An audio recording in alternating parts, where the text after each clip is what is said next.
Analisa Six here with the Sober Curator and the Lady of Leisure to bring you the August 2024 horoscope for the zodiac sign of Virgo for sun and rising placements.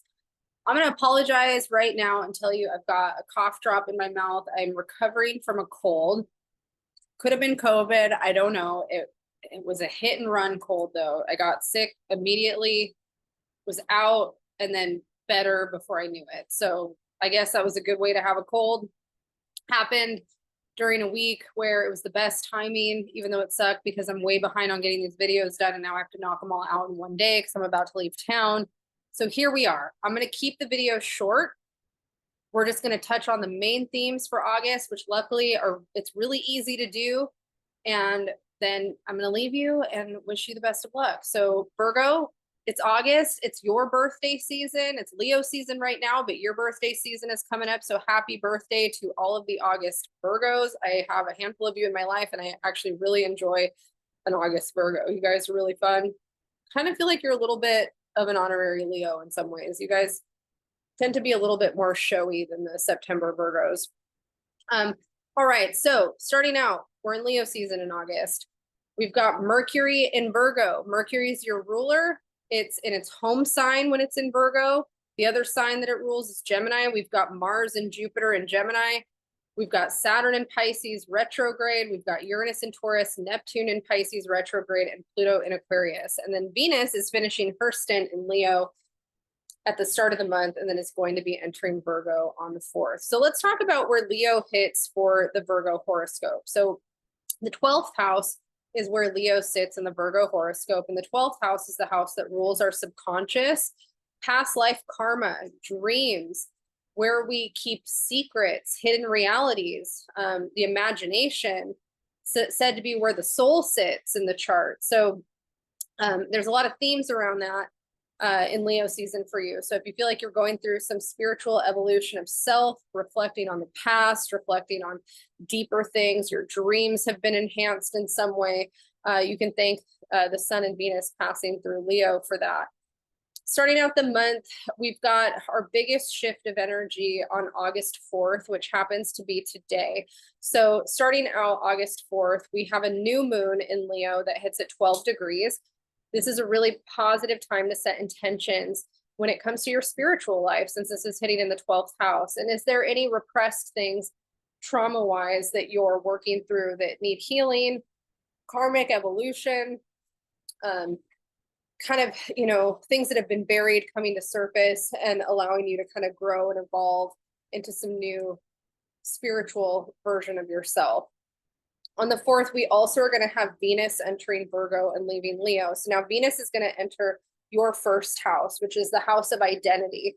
And Venus in the house of identity blesses you. It helps boost confidence. It helps you build a strong relationship to yourself. It's really good energy for self-love practices, beautification practices, anything that makes you feel good about yourself. The first house is an association with the head. So if you're thinking about changing some way that you express yourself visually up here, Venus is enhancing that for the month of August. On the 4th, we also have Mercury stationing retrograde at 4 degrees of Virgo.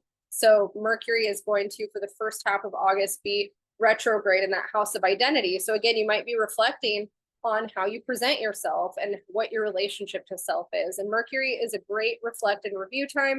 Not always a great action time, but because you have Venus here, it's a little different. Like you might want to make some changes to how you're visually presenting yourself. And even though typically we would say Mercury retrograde is not the best time to do it, having Venus here, it kind of is a really good time to do it. So that's something to think about. Mars and Jupiter are going to be in the same area of your chart for the entire month. And we've already talked about it a bit in last month's horoscope, but this is the area of career. Mars brings turbulence in the work life.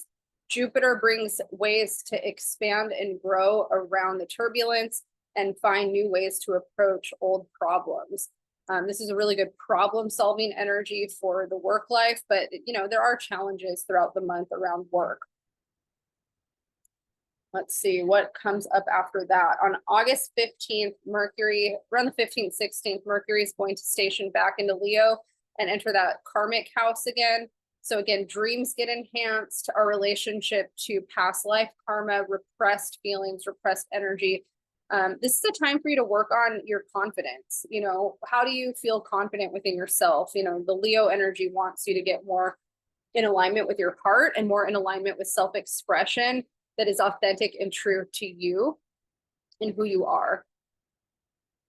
August 19th, we're going to have a full moon at 27 degrees Aquarius. And the area of the chart that this is hitting for you is the 6th house. The 6th house is the house that Virgo traditionally rules, and full moons are a great time for manifesting and letting go energy. Aquarius represents our relationship to community and how we show up in our community. So this is a really positive time to reflect on how you are of service, spiritually and literally in a community way. It's also a time to reflect on your relationship to your health. The 6th house also rules health and wellness, also our daily routines and how we're of service in the work that we do. So full moons are a time of releasing, letting go, as well as manifesting. So this is a positive time for you to kind of focus on those themes around August 19th. And then August 22nd, we enter your season. Virgo season begins. And so the sun's going to be moving into that identity house where Venus is. And that combination of Venus and the sun in the first house is so good for self-love, building confidence, building a strong relationship to yourself, becoming your own home and your own kind of place of healing and health and happiness. Let's see, after that, the next major shift is going to be Mercury stationing direct at 21 degrees of Leo, and that's happening in the area of the 12th house that, you know, Mercury's been retrograde. So whatever dust came up for you around the past and things that need healing around ego, identity, things like that, by the end of the month, you're going to feel more clear on the action that needs to be taken to kind of heal this stuff and move forward. And then on the 30th, Venus is going to enter Libra and leave you there and enter your house of finances. Venus entering the 2nd house of money is really great. She rules Libra. This is a positive energy. So the end of the month, some money stuff should be good and working out in your favor. Even though Mercury retrogrades are hard, this one is really personal for you, and it has a lot more to do with your relationship to self and ego identity than anything else. It is in a square to a lot of this Jupiter, Mars, Gemini energy. So you have to be really mindful with what your ego assertion is versus what you're trying to assert in your public life and how you're bumping up against that stuff, especially when it comes to the work that you're doing and your career. All right, Virgo, I'm going to leave you there. Thank you so much. Good luck. If you like this video, please hit like, subscribe to get notified on when I post these. And you can find me at theladyofleosure.com and thesobercurator.com. I will have the information in the description box. All right, I'll talk to you guys later.